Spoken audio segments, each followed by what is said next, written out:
ওই যে আমি পেপার মানি নিয়ে কথা বলেছিলাম না, কাগজের টাকা, এরপর আসছে ক্রিপ্টোকারেন্সি। কি আসছে, নাম শোনেন নাই? ইলেকট্রনিক মানি তো চলে আসছে, যে ইলেকট্রনিক মানি দিয়ে আপনারা লেনদেন করছেন না, এরপরে আসবে ক্রিপ্টোকারেন্সি। ক্রিপ্টোকারেন্সি মানে বিটকয়েন। এগুলো ভবিষ্যৎবাণী না, কিন্তু কিছু মানুষ মনে করে এগুলো ভবিষ্যৎবাণী। এগুলো ভবিষ্যৎবাণী না, এগুলো বর্তমান। অলরেডি পৃথিবীর কিছু কিছু দেশে চলে আসছে, হয়তো বা এদেশেও অচিরে আসবে।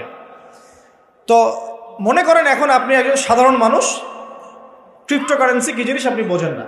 এখন আপনি একজন আলেমের কাছে আসলেন, এসে বললেন যে হুজুর ক্রিপ্টোকারেন্সি কী জিনিস আমি বুঝি না, এটা হালাল না হারাম, জায়েজ না জায়েজ, কতটুকু রাখা যাবে রাখা যাবে না, মাসআলা দেন।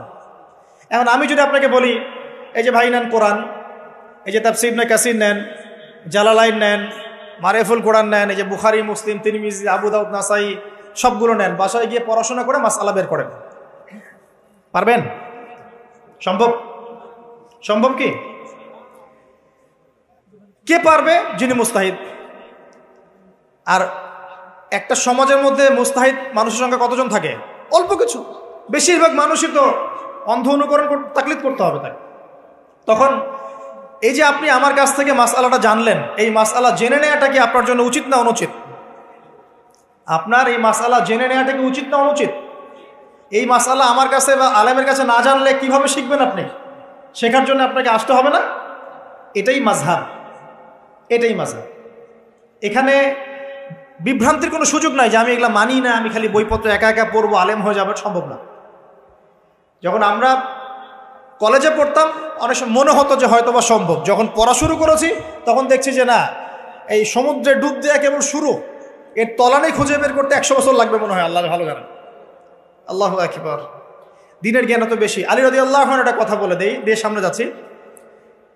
আলী রাদিয়াল্লাহু আনহু শেষ বয়সে বলছেন, তাকে প্রশ্ন করা হচ্ছে যে আপনার কি কোনো দুঃখ আছে জীবনে? আলী রাদিয়াল্লাহু আনহু বলছেন যে আমি শুরু থেকে নবী সাল্লাল্লাহু আলাইহি ওয়াসাল্লামের পাশে ছিলাম, আমার দুঃখ নাই, তবে একটা মনের কষ্ট। কি? আমি যে জ্ঞানগুলো শিখেছি নবীর কাছ থেকে সাল্লাল্লাহু আলাইহি ওয়াসাল্লাম, সেই জ্ঞান বিতরণ করার জন্য কোনো পাত্র খুঁজে পেলাম না। কি গভীর কথা! যে জ্ঞান শিখেছি এটা বিতরণ করার পাত্রই খুঁজে পেলাম না। তাহলে পাত্র, আমরা তো পাত্র, জ্ঞান বিতরণ করবেন উলামায়ে কেরাম। পাত্র আমরা যদি পরিষ্কার না হয় জ্ঞান কিভাবে পাবেন? সম্ভব? সম্ভব না। আরেকটা বিষয় বলে দেই, যখন আপনি জ্ঞানের চর্চায় মাঠে নামবেন, আল্লাহ পাক আপনার সম্মানার্থে ফেরেশতার পাখা আপনার পায়ের নিচে বিছিয়ে দিবেন ইনশাআল্লাহ। আর যখন আপনি জ্ঞান চর্চা করে আলেম হবেন ইনশাআল্লাহ তাআলা, আপনার জন্যে আসমান জমিনের সমস্ত মাখলুক, এমনকি সমুদ্রের নিচের মাছ, গর্তের ভিতরের পিপিলিকা, সবাই আল্লাহর কাছে আপনার জন্য ইস্তেগফার করবে ইনশাআল্লাহ। একটা হাদিসে নবীজি বলেছেন যে আকাশের চাঁদটাকে তোমরা যেমন দেখো উজ্জ্বল অন্য নক্ষত্রগুলোর তুলনায়, ঠিক তেমনি সাধারণ মানুষের উপরে একজন আলেমের মর্যাদা এমন। তো প্রিয় ভাইয়েরা, যুবক ভাইদেরকে বলছে, স্পেশালি আজকের লেকচারটা স্পেশালি তোমাদের জন্যই, যে এই ফাঁদগুলো থেকে বেঁচে থাকবে এবং এলেম অর্জন করবে। এলেম অর্জনের কোনো বিকল্প নাই, এবং এলেম অর্জনের জন্য সিলেবাস লাগবে। আর অনেক বইপত্র একা একা পড়তে পারবে না, আলেম ওলামাদের সংস্পর্শ লাগবেই, অন্যথায় পারবে না। এর পাশাপাশি আপনি সিরাতের বই পড়বেন, ইতিহাস পড়বেন, ইসলামিক অর্থনীতি পড়বেন, হ্যাঁ, ভূরাজনৈতিক প্রেক্ষাপটের বইগুলো পড়বেন, এগুলো ঠিক আছে। এবং জেনারেল লাইনে যেখানে পড়াশোনা করছেন এই পড়াশোনাও কন্টিনিউ করবেন, এবং আপনার প্রতিভা দিয়ে আপনার জায়গা থেকেই ইসলামের খেদমত করবেন ইনশাআল্লাহ তাআলা। পারা যাবে না? আল্লাহ তৌফিক দান করুন। যুবক ভাইদের সামনে এই ফাঁদ। কেন ফাঁদ? কারণ যুবক ভাইরা যদি জীবনের উদ্দেশ্য জেনে ফেলে এবং ইসলাম প্রতিষ্ঠার কাজে আত্মনিয়োগ করে, তাহলে কুফফার শক্তি পালানোর জায়গা খুঁজে পাবে না ইনশাআল্লাহ। প্রিয় ভাইরা, আল্লাহ রাব্বুল আলামিন বলছেন মুমিনদেরকে, হে মুমিনরা, তোমরা আল্লাহকে ভয় করো। দেখুন, 6টা পিলারে বিশ্বাস না করা পর্যন্ত কেউ মুমিন হয় না। কয়টা পিলার? 1 নাম্বার হচ্ছে আল্লাহর প্রতি বিশ্বাস। 1 নাম্বার আল্লাহর প্রতি বিশ্বাস। 2 ফেরেশতা মণ্ডলীর প্রতি বিশ্বাস। 3 আসমানি কিতাব সমূহে বিশ্বাস। 4 নবী রাসূলগণের প্রতি বিশ্বাস। 5 পরকালের প্রতি বিশ্বাস। এবং 6 তাকদীরের ভালো মন্দের প্রতি বিশ্বাস। এই 6টা পিলারকে মনে বিশ্বাস করতে হয়, মুখে স্বীকৃতি দেওয়া লাগে এবং কাজেও বাস্তবায়ন করতে হয়, তারপর আপনি মুমিন হবেন ইনশাআল্লাহ। আল্লাহ পাক বলছেন আমাদেরকে, এই মুমিনদেরকে তোমরা আল্লাহকে ভয় করো, ভয় করার মতো ভয় করো। এটার ব্যাখ্যা কি? ভয় করা মানে কি? শুধু নেক আমল করা মানেই আল্লাহকে ভয় করা নয়। আল্লাহ পাকের যত নিষেধ আছে এই নিষেধগুলো ছেড়ে দেওয়ার নাম হলো আল্লাহকে ভয় করা। যদি আমি নামাজ পড়ি, প্রমাণিত হবে না যে আমি আল্লাহকে ভয় করি। আর হারাম ছেড়ে নামাজ পড়েন, হালাল খেয়ে নামাজ পড়েন, প্রমাণ হবে আপনি আল্লাহকে ভয় করেন। নামাজ পড়াটা একটু সহজ কাজ, কিন্তু এই হারাম রিজিক ছেড়ে দেওয়া এত সহজ কাজ নয়। রোজা রাখা সহজ কাজ তুলনামূলক, কিন্তু সুদ ঘুষ ছেড়ে দেওয়া এত সহজ কাজ নয়। তাসবিহ তাহলিল করা সহজ কাজ, কোরআন তেলাওয়াত করা সহজ কাজ তুলনামূলক, কিন্তু ওই বোনের সম্পত্তি তাকে ফিরিয়ে দেওয়া এত সহজ নয়। অন্য মুসলিম ভাইয়ের মান সম্মান রক্ষা করা তো সহজ নয়। পরিবারে পর্দা এবং নামাজ কায়েম করা তো সহজ নয়। এবং এই সুদ ঘুষ দুর্নীতি অন্যের সম্পদ আত্মসাৎ থেকে বের হয়ে আসা এত সহজ নয়। তাকওয়া মানে কি? পরিপূর্ণরূপে ইসলামে প্রবেশ করা, আল্লাহ পাকের যাবতীয় হুকুম আহকাম মেনে চলা, আদেশও এবং নিষেধ। আল্লাহ পাক বলেন শেষে, ওয়ালা তামুতুনা ইল্লা ওয়া আনতুম মুসলিমুন। একজন নবীর কথা খালি বলবো, মুসলিম না হয়ে মৃত্যুবরণ করো না। আল্লাহ পাকের কালাম পবিত্র কোরআনের মধ্যে সূরা হজ নামে একটা সূরা আছে। এখানে আল্লাহ পাক সূরা হজের মধ্যে ইব্রাহিম আলাইহিস সালামের কথা বলছেন যে হুয়া সাম্মাকুমুল মুসলিমিন। ইব্রাহিম আলাইহিস সালাম সেই নবী যিনি তোমাদের নাম মুসলিম দিয়েছেন। কি দিয়েছেন? মুসলিম। আচ্ছা, ইব্রাহিম আলাইহিস সালামের দুটো ঘটনা বলবো খালি, আমি আপনাকে ইসলাম দেখাচ্ছি কি জিনিস। দেখুন, তার স্ত্রীকে আল্লাহ পাক বলছেন রেখে আসো, হাজেরা আলাইহিস সালামকে রেখে আসো মক্কার কাবা ঘরের কাছে, যেখানে কোনো মানুষ নাই, কোনো খাবার পানি কিচ্ছু নাই, সাথে ছোট সন্তান ইসমাইল। দেখেন, রেখে আসার সময় কিন্তু ইব্রাহিম আলাইহিস সালাম আল্লাহকে বলেন নাই যে আল্লাহ আমি আমার স্ত্রী সন্তানকে ওখানে কেন রেখে আসব, এর পিছনে যুক্তি কি, এর পিছনে বিজ্ঞান কি, এর পিছনে দর্শন কি জিজ্ঞেস করেছিলেন? আল্লাহ পাক বলেছেন সামি'না আতা'না। সন্তান বড় হয়েছে, আল্লাহ পাক বলছেন তাকে জবাই করতে হবে। তিনি সন্তানকে গিয়ে বলছেন ইয়া বুনাইয়া ইন্নী আরা ফিল মানামি আন্নী আসবাহুক, আমি স্বপ্নে দেখছি তোমাকে জবাই করছি, ফানজুর মাযা তারা, তোমার কি রায় আমাকে বলো। সন্তান বলছে এবার ইয়া আবাতি, হে আমার আব্বা, ইফআল মা তু'মার, আপনাকে যে আদেশ করা হয়েছে সে আদেশ আপনি পালন করেন। সাতাজিদুনি ইনশাআল্লাহু মিনাস সাবিরিন, ইনশাআল্লাহ আপনি আমাকে ধৈর্যশীল পাবেন। কে বলছে এটা? ইসমাইল। ইসমাইলের মধ্যে কি এখনকার তরুণদের জন্য আদর্শ নাই? যে বয়সে ইসমাইল আলাইহিস সালাম বলছেন আব্বা আমাকে জবাই করে দেন, কোনো সমস্যা নাই, ইনশাআল্লাহ আপনি আমাকে ধৈর্যশীল পাবেন, ওই বয়সের আমাদের তরুণ প্রজন্ম টিকটক প্রজন্ম, ওই বয়সে আমাদের তরুণ প্রজন্ম যে কিশোর গ্যাংয়ে যোগ দিয়েছে, জেনা করেছে, মাদক খাচ্ছে, জুয়া খেলছে, এই যে জার্সি গাইতে ঘুরে বেড়াচ্ছে। দেখেন, এই ওয়াজে আসার সময় দেখলাম যে কিছু ছেলে দাঁড়িয়ে আছে ওখানে, কি হচ্ছে ওখানে দাঁড়ায়, বক্তা এখন আসে নাই, সিগারেটের প্যাকেট থেকে সিগারেট বের করে টান দিচ্ছে ওখানে। বক্তা তো এখন আসেন, টান দিয়ে যায়, তারপরে বসে। মাদক বলতে কি বোঝো তোমরা? খালি গাঁজা, ইয়াবা, ফেন্সিডিলি মাদক? সিগারেটটা মাদক না? এই জর্দা খাই, এটা কি মাদক না? এগুলো মাদকের মধ্যে পড়ে, এগুলো ফ্যাশন হয়ে গেছে এখন। আল্লাহ পাক তোমাদেরকে এগুলো থেকে হেফাজত করুন। আমি দেখেন, ইসমাইল বলছেন হে আমার আব্বা আমাকে আপনি জবাই করে দেন, যদি আল্লাহ আদেশ করে থাকেন, আমাকে ধৈর্যশীল পাবেন ইনশাআল্লাহ। মা বোনদের জন্য বলছে এখানে একটা কথা, দেখুন প্রিয় মা বোনরা ভালো করে শুনুন। দেখুন, ইসমাইল আলাইহিস সালামকে কিন্তু তার বাবা বড় করেন নাই। ইসমাইল আলাইহিস সালাম বড় হয়েছেন মক্কায় তার মায়ের কাছে, হাজরা আলাইহিস সালামের কাছে। আর ইব্রাহিম আলাইহিস সালাম থাকতেন সিরিয়ায়, শামে, তার আরেক স্ত্রী সারা আলাইহিস সালামের সাথে তিনি যাওয়া আসা করতেন। আর তখনকার যাওয়া আসা এত সহজ ছিল না, তখন কোনো মোটর যান ছিল না। তো দেখুন, যেমন মা তেমন সন্তান। কেমন মা? হাজরা আলাইহিস সালামকে বলা হচ্ছে যে তোমাকে এখানে রেখে যেতে আল্লাহ আদেশ করেছেন। তো হাজরা আলাইহিস সালাম বলছেন এখানে তো কোনো পানিও নাই, কোনো খাবারও নাই, আপনি এখানে আমাদেরকে একা ফেলে যাচ্ছেন। ইব্রাহিম আলাইহিস সালাম বলছেন আল্লাহর আদেশ, কিছু করার নাই। এখন হাজরা আলাইহিস সালাম বলছেন আচ্ছা যদি আল্লাহ আদেশ করে থাকেন তাহলে ইনশাআল্লাহ আল্লাহ আমাদের হেফাজত করবেন, আল্লাহর প্রতি আমি পূর্ণ তাওয়াক্কুল করলাম। কে বলছেন? হাজরা। এই হাজরা আলাইহিস সালামের দেখেন এখানে তো কোনো খাবারই নাই, পানিও নাই, এক মশক পানি একটু খাবার দ্রুতই শেষ হয়ে গেল। শেষ হওয়ার পর তিনি ছোটাছুটি করছেন, suffer Marwah suffer Marwah suffer Marwah, কোথাও যদি একটু পানি পাওয়া যায়। কি তাওয়াক্কুল আল্লাহর প্রতি, ছোটাছুটি করছেন, বাচ্চা ইসমাইল কান্নাকাটি করছে। মায়ের এই ছোটাছুটি আল্লাহর কাছে এত পছন্দ হয়েছে, যতদিন হজ থাকবে এই হাজরা আলাইহিস সালামের স্মৃতির সাথে জড়িত এই সাই থাকবে। এবং এই ঘটনা আল্লাহর কাছে এত পছন্দ হয়ে গেল যে আল্লাহ পাক জিবরাইল আলাইহিস সালামকে পাঠিয়ে জামজাম কূপের পানি বের করে দিলেন, যেই কূপের পানি জীবনে কখনো শেষ হয় না, পানি খেলে খিদাও লাগে না। চিন্তা করে দেখেন, গ্যালন গ্যালন পানি যাচ্ছে, গ্যালনের পর গ্যালন জামজাম থেকে প্রত্যেক দিন। এমনকি মদিনায় গেলেও আপনি জামজামের পানি পাবেন, মসজিদে কুবায় গেলেও জামজামের পানি পাবেন। আর পৃথিবীর বিভিন্ন জায়গায় তো আমরা নিয়ে আসছি, শেষ হয়েছে? পানির স্তর 1 ইঞ্চি পর্যন্ত নিচে নামে নাই, নেমেছে? দেখেন আল্লাহর প্রতি যখন মানুষ পূর্ণ তাওয়াক্কুল করে তখন আল্লাহর মারেফত নেমে আসে। যখন মানুষ আল্লাহর প্রতি পূর্ণ তাওয়াক্কুল করে ফেলবে তখন আল্লাহ পাক আধ্যাত্মিকত্ব দিয়ে দিবেন। এটা কি বিজ্ঞান দিয়ে ব্যাখ্যা করা যায়? একজন ফেরেশতা আসলো, পাখা দিয়ে আঘাত করলো, মাটি থেকে ঝর্ণা বের হওয়া শুরু হলো, এখনকার বিজ্ঞান বিশ্বাস করবে? কোনো যুক্তি দর্শন বিশ্বাস করবে? করবে না।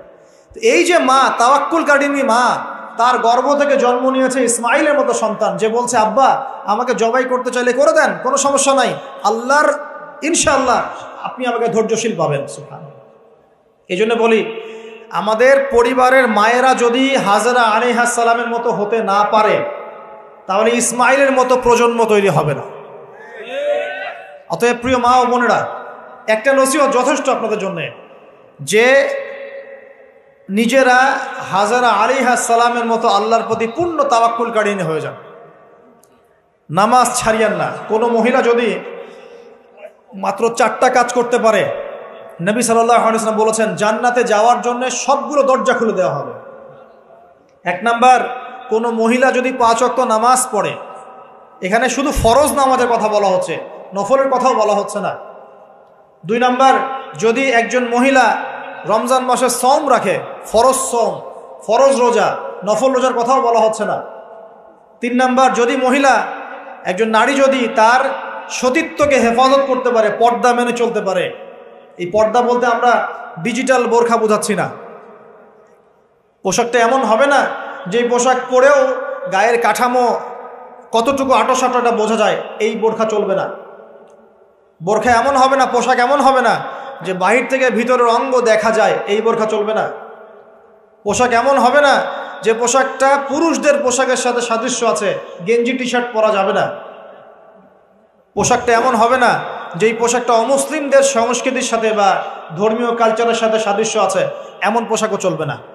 যদি কোনো নারী 3 নাম্বার তার লজ্জাস্থানের হেফাজত করতে পারে, মানে শরঈ পর্দা মেনটেন করতে পারে, আর পর্দা করে যদি কলেজে গিয়ে আর ইউনিভার্সিটিতে গিয়ে সহি প্রেমে লিপ্ত হন তাহলেও পর্দা হবে না। কথা বোঝাতে পারছি না মনে হয়? পর্দা করেও যদি ইউনিভার্সিটিতে গিয়ে গ্রুপ স্টাডি করতে হয় গায়রে মাহরামের সাথে, এই পর্দাও চলবে না। পর্দা মানে পর্দা। পর্দা করে যদি দুলা ভাইয়ের সাথে কুটুস কুটুস গল্প করা শুরু করেন, ইডিস পিডিস, চলবে না পর্দা। দেবর আর ভাবি, এখন দেখেন না, দেবর ভাবি, শালি দুলা ভাই, চাচাতো ভাই চাচাতো বোন, কোন জায়গায় সমাজ গিয়েছে জানেন? এমনও নিউজ বাংলাদেশে এসেছে, নাউজুবিল্লাহ বলতে বলতে রুচিতে বাঁধে, যে বাবা মেয়ের সাথে পর্যন্ত জেনা করে ফেলেছে। এই ঘটনা জানেন না? বাংলাদেশে একাধিক ঘটনা ঘটেছে। আস্তাগফিরুল্লাহ, ইন্না লিল্লাহি ওয়া ইন্না ইলাইহি রাজিউন। কোন যুগে আছেন চিন্তা করেন। কেউ কারো থেকে বাদ না, শিক্ষকের সাথে ছাত্রী, ছাত্রর সাথে শিক্ষিকা, বস আর কলিগ, মহিলা কলিগ বস, মহিলা বস, পুরুষ কর্মচারী, হ্যাঁ অমুক কর্মকর্তা তমুক কর্মকর্তা। মাঝখানে একটা সিসিটিভির ফুটেজ ফাঁস হয়ে গেল, দেখলেন না কি হইল? মনে আছে? ভুলে গেছেন মনে হয়। একটা টাইটেল, একটি সিসি ক্যামেরা সারা জীবনের কান্না, মনে নাই? ভুলে গেছেন আপনারা? হ্যাঁ, এই যে মনে আছে। তো কে কার থেকে বাদ? ফুফাতো ভাই, চাচাতো বোন, হ্যাঁ খালাতো বোন, খালাতো ভাই, মানে কাজিন, দেবর ভাবি, শালাদুল্লাহ ভাই, শালিদুল্লাহ ভাই, সব দেখবেন জেনা করতেছে না? পরকীয়া তো নিত্যদিনের ব্যাপার, পরকীয়া না করলে এখন পেটের ভাতই হজম হয় না। বাসায় একটা স্ত্রী আছে, বাইরে 3-4টা মেয়ের সাথে টাঙ্কি মেরে বেড়াবে, কোনো সমস্যা নাই। সমস্যা কোথায় বলি? সমস্যা হচ্ছে যদি আপনার স্ত্রী থাকে একজন নেককার বা সতীসাধী নারী থাকে এবং তার পারমিশন নিয়ে যদি আপনি আরেকটা বিয়ে করতে যান, সমস্যা আছে। হালালভাবে বিয়ে করলে সমস্যা, বাইরে টাঙ্কি মেরে বেড়াবেন, কোনো সমস্যা নেই। বাসায় একটা স্বামী আছে, বাইরে আরও 2-4টা ছেলের সাথে ফোনে কথা বলে, কোনো সমস্যা নেই। তা আমরা এখন কি করি জানেন? আমরা জেনাকে প্রমোট করি, নগ্নতাকে প্রমোট করি, আর বিয়ে হালাল জিনিসগুলোকে আমরা ঢেকে দেই, বাধা দেই। বিয়ে করতে চান দেখবেন বাধা পাবেন, জেনা করতে চান বাধা পাবেন না। হ্যাঁ, বিশ্বাস করছেন না? বিয়ে করতে যে দেখেন খালি কত বাধা আসে, আর জেনা করতে চান কোনো বাধা নেই, মদ খাইতে চান কোনো বাধা নাই। লিগ্যাল কিছু পতিতালয় আছে আমাদের দেশে, লিগ্যাল, এবং তাদেরকে পতিতা বললেও মানুষ রাগ করে। এখন বলতে হবে যৌনকর্মী, সেক্স ওয়ার্কার। কেন? তাদের যদি এতই সম্মান দেওয়ার ইচ্ছা থাকে আমাদের, আমরা কি ওদেরকে হালাল কোনো কর্মসংস্থান দিয়ে এই পাপের পথ থেকে ফেরাতে পারি না? ঠুনকো আবেগ দেখাও মিয়া, বাইরে খালি কিছু টাকা পয়সা ইনভেস্ট করে একটা প্রজেক্ট হাতে নিয়ে এই মেয়েদেরকে, মহিলাদেরকে যদি একটা ভালো কর্মসংস্থানের ব্যবস্থা করে, ওরা কি জেনা করবে নাকি? ও তো টাকার জন্য করে, পেটের দায়ে করে। কোনো মেয়ে কি চায় নিজের ইজ্জত মানুষের কাছে বিক্রি করতে? কোনো মেয়ে চায় না। প্রিয় দিনী বোনেরা, পোশাক এই 4টা মূলনীতি মেনে চলবেন।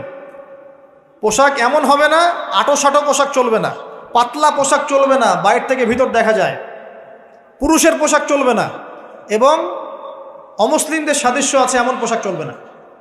আপনি বাসায় কি পোশাক পরে থাকেন, আমরা এখানে তো কোনো রকম ইন্টারফেয়ার করতে যাচ্ছি না। বাইরে যদি গায়রে মাহরামদের সাথে বের হন, সামনে বের হন, তাহলে অবশ্যই আপনাকে এই পর্দা মেনটেন করেই আসতে হবে। এটা ইসলামিক লস। আর আল্লাহর আইন যদি আপনি না মানেন, আপনার কবর আপনার, আমার কবর আমার। ফাযাক্কির ইন্নামা আনতা মুযাক্কির, উপদেশ দাও তুমি, শুধু উপদেশ দাতা। লাস্তা আলাইহিম বিমুসাইতির, তুমি কারো প্রতি দারোগা নও। আমাদের দায়িত্ব জাস্ট প্রচার করা। বাল্লিগু আন্নী ওয়ালাউ আয়া, একটা আয়াত জানলেও খালি প্রচার করে দাও, দ্যাটস অল। ফাযাক্কির ইন নাফাআতিয যিকরা, তুমি উপদেশ দাও যদি উপদেশ কোনো কাজে আসে। প্রিয় ভাইয়েরা, বলতে কথা বলতে এখানে এসেছিলাম। একটা মেয়ে 4টা কাজ করলে জান্নাতে চলে যাবে ইনশাআল্লাহ। 5 ওয়াক্ত নামাজ, ফরজ নামাজ, 2 রমজান মাসের সওম, 3 নাম্বার লজ্জাস্থানের হেফাজত, 4 নাম্বার স্বামীর আনুগত্য। স্বামীর কি দেখেন, ফ্যামিনিস্ট মেয়েরা বলবে স্বামীর দাসত্ব। দাসত্ব আনুগত্য এক জিনিস নয়, মনে থাকবে। দাসত্ব আনুগত্য এক জিনিস নয়। আনুগত্য মানে কি? আনুগত্য মানে আপনার স্বামী আপনাকে কোরআন সুন্নাহ মতো চালানোর চেষ্টা করছে, আপনি এটা ফলো করবেন, আনুগত্য। আর আপনার স্বামী যদি আপনাকে কোরআন সুন্নাহর বাইরে যদি বলে যে আসো, অফিসের কলিগরা আসছে, আমার টেবিলে খাবার পরিবেশন করো, যাবেন না আপনি, আনুগত্য করবেন না। আপনার স্বামী বলছে যে সুন্দর করে সাজুগুজু করো তো, আজকে ঘুরে আসে সাজেক, ঠিক আছে, বাইকের পিছনে বসে আপনাকে নিয়ে যেতে যাচ্ছে, আপনি যাবেন না, বলবেন যে এরকম সাজুগুজু করে গায়রে মাহরামদের সামনে যাওয়া জায়েজ নাই। আনুগত্য কি? কোরআন সুন্নাহ সমর্থিত কাজে আপনি স্বামীকে ফলো করবেন, আনুগত্য। স্বামী যদি এমন কোন আদেশ করে যে আদেশটা কোরআন সুন্নাহর বাইরে যায়, আপনি এখানে কোনো আনুগত্য নাই। একটা হাদিস আছে, লা তাআতা লি মাখলুক ফি মা'সিয়াতিল খালিক, মানে স্রষ্টার অবাধ্যতায় সৃষ্টির কোনো আনুগত্য নাই। আল্লাহর অবাধ্যতায় সৃষ্টির কোনো আনুগত্য নাই। প্রিয় ভাইয়েরা, একটা আয়াত আমাদের জন্য যথেষ্ট হবে ইনশাআল্লাহ। মুমিন আমরা মুমিন না? আল্লাহ বিশ্বাস করি কি না? ফেরেশতায় বিশ্বাস করি না? নবী রাসূল আসমানি কিতাবে, পরকাল, তাকদীরে বিশ্বাস করি তো? আমরা সবাই ইসলামের বিজয় চাই কি না? আমরা সবাই পরিপূর্ণ মুসলমান হতে চাই কি না? আমরা চাই কি না যে আমাদের সাথে সাথে আমাদের পরিবারটাও জান্নাতে যাক? এবং আমরা চাই কি না যে আমাদের সমাজটাও ইসলামের আলো আলোকিত হোক? চাই কি না? যদি চাই, প্রিয় ভাইয়েরা, আমার 10টা নসিহত। কয়টা? 10টা, জাস্ট 10টা লাইন বলবো, আর আপনাদের ধৈর্য নষ্ট করছে না। 1, জ্ঞান অর্জনের যে কথা বলেছি, জ্ঞান শুধু অর্জন নয়, জ্ঞানের বিপ্লব ঘটাতে হবে। পারবেন ইনশাআল্লাহ? যে যেখানে পড়াশোনা করছেন করেন, কিন্তু ইসলামিক পড়াশোনা বাদ দিয়ে নয়। দিনের জ্ঞান আগে অর্জন করতে হবে, বাল্য বয়সে অর্জন করতে হবে। আল্লাহ তৌফিক দান করুন। 2 নাম্বার, প্রত্যেক দিন কোরআনকে সময় দিবেন। কি করবেন? প্রত্যেক দিন কোরআনকে সময় দিবেন, প্রত্যেকদিন মিনিমাম 1 ঘন্টা করে হলেও কোরআন তেলাওয়াত করার চেষ্টা করেন, পারবেন ইনশাআল্লাহ। 3 নাম্বার, আপনার জীবনটাকে রাসূলুল্লাহ সাল্লাল্লাহু আলাইহি ওয়াসাল্লামের সুন্নাত দিয়ে সাজাতে হবে। প্রত্যেকটা কাজ করার আগে 3 বার চিন্তা করবেন। কয়বার? 3 বার, যে এই কাজটা কিভাবে করলে সুন্নত হবে, কিভাবে করলে সুন্নত হবে না। এই রাত্রে ঘুমাবেন, 3 বার চিন্তা করবেন যে কি কি কাজ করে ঘুমালে পরে ঘুমটা সুন্নত হবে, নেকি হবে। ওযু করবেন, সূরা ফালাক নাস ইখলাস পড়বেন, আয়াতুল কুরসি পড়বেন, সূরা বাকারার শেষে 2টা আয়াত পড়বেন, 33 বার সুবহানাল্লাহ, 33 বার আলহামদুলিল্লাহ, 34 বার আল্লাহু আকবার পড়বেন, ডান দিকে কাত হবেন, আল্লাহুম্মা বিইসমিকা আমুতু আহইয়া, ব্যাস। যদি 6 ঘন্টা ঘুমিয়ে থাকেন, 6 ঘন্টার প্রত্যেক সেকেন্ডে নেকি পাবেন ইনশাআল্লাহ। এর নাম সুন্নত। প্রতিটা কাজ সুন্নত মাফিক করতে হবে। একটা খালি কথা বলে দেই, নবীজি 1টা সিঁড়ি, 2টা সিঁড়ি, 3টা সিঁড়ি, 3য় সিঁড়িতে দাঁড়িয়ে বলছেন মিম্বরের আমিন। সাহাবীরা বলছেন, ইয়া রাসূলুল্লাহ, এরকম করে তো আমিন বলতে কখনো শুনি নাই, বিষয়টা কি? নবীজি বলছেন, বিষয়টা হচ্ছে, যখন আমি 3য় সিঁড়িতে ছিলাম তখন জিবরাইল আলাইহিস সালাম এসে আমাকে বলেছিলেন, জিবরাইল আলাইহিস সালাম এসে বলেছেন, হে মুহাম্মদ, ধ্বংস হোক সেই ব্যক্তি, ধ্বংস হোক সেই ব্যক্তি যার সামনে আপনার নাম উচ্চারিত হয়েছে কিন্তু সে আপনার নাম শুনেও দরুদ পড়ে নাই। কে ধ্বংস হোক? যার সামনে নবীর নাম উচ্চারিত হয়েছে কিন্তু সে দরুদ পড়ে নাই। বাস এখান থেকে বোঝেন, এখন কোনো ব্যক্তি যদি রাসূলের নাম শুনে দরুদ না পড়লেই নবীর বদদোয়া পায়, তাহলে যদি সারা জীবন নবীর সুন্নতের খেলাফ চলে, দোয়া পাবে নিশ্চয়ই। কথা বুঝতে পারছেন? শুধু একবার দরুদ পড়ে নাই, নবীর নাম শুনে দরুদ পড়ে নাই ইচ্ছাকৃতভাবে, তাকে নবীজি বলছেন সে ধ্বংস হোক। নবী বলছেন আমিন, মানে বদদোয়া হচ্ছে এটা। তাহলে সারা জীবন যে আমরা দাড়ি রাখছি না, টাকনোর নিচে কাপড় পরছি, হ্যাঁ, যে গোফ লম্বা করে একদম শুশুকের মতো রেখে দিয়েছি, কাটছি না, লেবাস ইসলাম না আসছে না, নামাজ পড়ছি না, সুন্নাহ মোতাবেক জীবন করছি না, আমাদের কি হবে? আমরা কি নবী সাল্লাল্লাহু আলাইহি ওয়াসাল্লামের সুপারিশ পাবো? কবরে তাকে দেখালে উত্তর দিতে পারবো? পারবো ইনশাল্লাহ। কখন? যখন আমরা পুরো জীবনটাকে নবীর সুন্নাহ মতো ঢেলে সাজাবো ইনশাল্লাহ। সূরা আল ইমরানের মধ্যেই আছে, কুল ইন কুনতুম তুহিব্বুনাল্লাহ ফাত্তাবিউনি। আল্লাহ পাক বলছেন, হে নবী বলে দিন, তোমরা যদি আমার ভালোবাসা চাও, আল্লাহকে পেতে চাও, তাহলে নবীকে অনুসরণ করো, আমাকে অনুসরণ করো। আল্লাহ পাক কি করবেন? ইউহিব্বুকুমুল্লাহ, আল্লাহ পাকও তোমাদেরকে ভালোবাসবেন। ইয়াগফির লাকুম যুনুবাকুম, আল্লাহ পাক তোমাদের সমস্ত গুনাহ মাফ করে দেবেন ইনশাআল্লাহ। আল্লাহু গফুর রহিম। 3 নাম্বার বলেছি, ভাই নবীর সুন্নাহ মতো জীবন করেন। 4, একটা হালাল রিজিক অন্বেষণ করেন, হারামে যাবেন না। ওয়াদা করেন যে না খেয়ে মরে গেলেও হারাম রিজিকে যাবেন না। পারবেন তো ইনশাআল্লাহ? আল্লাহ পাক তৌফিক দান করুন। 5 নাম্বার, পরিবারের আদর্শ হবে জান্নাতি আদর্শ। পরিবারের মধ্যে অনইসলামিক কোনো কালচার ঢুকতে দিবেন না। টিভিটা আছে না পরিবারে, আসার মানে আছে ভেঙে দিবেন একেবারে। যদিও বা টিভির চেয়ে ডেঞ্জারাস জিনিস এখন আমাদের হাতেই থাকে। টিভি তো তাও মানুষ সবাই একসাথে বসে দেখতো, যে যার মতো দেখতে পারতো না। একটা নাটক সিনেমা দেখলেও সবাই মিলে দেখতে হতো। তো এখন তো ফোন, সবার ঘরে ঘরে একটা পৃথিবী, সবাই ঘরে ঘরে যে যার মতো দেখছে আর কি। পরিবারে পর্দা থাকতে হবে। ছোটবেলা থেকে সন্তানদেরকে কোরআনের শিক্ষা দেওয়া লাগবে, তালিম থাকতে হবে পরিবারে হালাল রিজিক থাকতে হবে। একটা কথা বলি, পরিবারে মেয়েদের প্রতি, স্পেশালি মেয়েদের প্রতি নরম থাকবেন, কঠিন হয় না।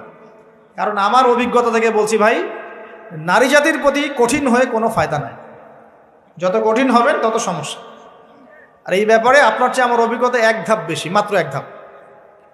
আচ্ছা, 5টা। 6 নম্বর হচ্ছে ইসলামিক কিছু ফাউন্ডেশন বা অ্যাসোসিয়েশন গড়ে তোলার চেষ্টা করেন। এদের কাজ হবে ইসলামের সৌন্দর্যগুলো দিয়ে সমাজ সেবা করা। পারা যাবে না? ওই যে হিলফুল ফুজুর নবী সাল্লাল্লাহু আলাইহি ওয়াসাল্লাম তৈরি করেছিলেন না? আচ্ছা, এটা শুধু ফাউন্ডেশন হতে হবে জরুরি না, এটা প্রতিষ্ঠানও হতে পারে, একটা মসজিদের উদ্যোগে হতে পারে, মাদ্রাসার উদ্যোগে হতে পারে, বা সামাজিক সংগঠনও হতে পারে, যার উদ্দেশ্য হচ্ছে ভালো কাজ করা। এই যে শীতকাল আসছে, এই শীতকালে আমরা ইনশাআল্লাহ তাআলা পুরো দেশব্যাপী, এই শীতকালে ইনশাআল্লাহ আমরা চেষ্টা করব পুরো দেশব্যাপী শীতার্ত মানুষের মধ্যে বিনামূল্যে কম্বল বিতরণ করার জন্য। পারা যাবে না ইনশাআল্লাহ? সমাজ কল্যাণমূলক কাজ করলে কি হবে জানেন? সমাজের মানুষের কাছে ইসলামের সৌন্দর্য ফুটে উঠবে এবং ওই হাদিসের উপর আমল হবে। যদি আপনি কোনো মুসলিম ভাইয়ের একটা কষ্ট দূর করে দেন, আল্লাহ পাক আপনার একটা কষ্ট দূর করে দেবেন ইনশাআল্লাহ। আপনি যতক্ষণ মুমিন বান্দা মুসলিম ভাইয়ের পাশে থাকবেন, আল্লাহ পাকও আপনার সাহায্যে আপনার পাশে থাকবেন ইনশাআল্লাহ। আল্লাহ পাক তৌফিক ইনায়াত করুন, আমিন। আর কি, আমর বিল মারুফ নাহি আনিল মুনকারের কাজ করবেন। প্রত্যেক মাসে কিছুটা সময় আল্লাহর রাস্তায় দেওয়ার চেষ্টা করেন। 1 দিন হোক, 2 দিন হোক, 3 দিন হোক, 7 দিন হোক, আপনি চেষ্টা করেন আল্লাহর পথে সময় দেওয়ার জন্য। এটা 6টা বললাম না 7টা বললাম? 7টা বলছি। 8 নাম্বার, আলেম ওলামার সোহবত লাগবে। একা একা চলা যাবে না। আপনি যে আলেম ওলামাদেরকে হক্কানি মনে করেন, আপনার দৃষ্টিতে তাদের কাছেই আপনি পড়ে থাকেন, কোনো সমস্যা নেই। পরামর্শ ভিত্তিক চলবেন এবং আলেমদের মাঝখানে বিভক্তি সৃষ্টি করবেন না, ঐক্যবদ্ধতার চেষ্টা করবেন। আল্লাহ পাক তৌফিক দান। আর দুটো হচ্ছে, আপনার পরবর্তী প্রজন্ম বাচ্চা কাচ্চা যারা আছে তাদেরকে এখন থেকেই পরিপূর্ণ মুসলমানের মতো গড়ে তুলবেন। আইডল দিবেন। তোমাদের আইডল হচ্ছে ওমর রাদিয়াল্লাহু আনহু, তোমাদের আইডল খালিদ বিন ওয়ালিদ, তোমাদের আইডল আলী রাদিয়াল্লাহু আনহু, তোমাদের আইডল আবু বকর সিদ্দিক, তোমাদের আইডল হচ্ছে তারেক বিন জিয়াদ, মোহাম্মদ বিন কাসিম। এই যে আপনাদের এই এলাকায়, চিটাগাং এলাকায় কত আলেম ওলামা ওলিয়া উলিয়ার পদচারণা ঘটেছে জানেন? ইতিহাস পড়ে দেখবেন, আপনি ইতিহাস পড়তে পড়তে শেষ করতে পারবেন না। সেই মুঘলদের আগে পর্তুগিজরা, তার আগে আরও মানুষ এসেছে, আরব বণিকরা এসেছে, সুফি দরবেশরা এসেছেন, পীর সাহেবরা এসেছিলেন, বড় বড় আল্লাহর অলিরা এসেছেন, আসেন নাই? অনেক যুদ্ধ বিগ্রহ জিহাদ হয়েছে এখানে। এমনি এমনি তো ইসলাম পায়নি এই এলাকার মানুষ। ইসলাম এখানে প্রচার করা হয়েছে, প্রতিষ্ঠা করা হয়েছিল। ইবনে বতুতাও এখানে এসেছিলেন। হিস্ট্রি পড়ে দেখেন। তো আমাদের পরবর্তী জেনারেশনকে শেখাতে হবে আমাদের শেকড় কোনটা, আমাদের শেকড় ওদেরকে চেনাতে হবে। পারবো না ইনশাল্লাহ? আর সবশেষ কথা হচ্ছে ভাই, যে আমাদের মা বোনদেরকে খাস পর্দায় রাখার চেষ্টা করেন, কোনোভাবেই যেন তাদের ইজ্জত আবরু কেউ সম্ভ্রম নষ্ট করতে না পারে। আল্লাহ পাক আমাদের সবাইকে এই আদর্শগুলো মেনে চলে তৌফিক ইনায়াত করুন, আমিন। আকুলু কওলি হাযা আস্তাগফিরুল্লাহ লি ওয়া লাকুম ওয়া লিসাইরিল মুসলিমিন। বারাকাল্লাহু লানা ওয়া লাকুম বিল আয়াতিল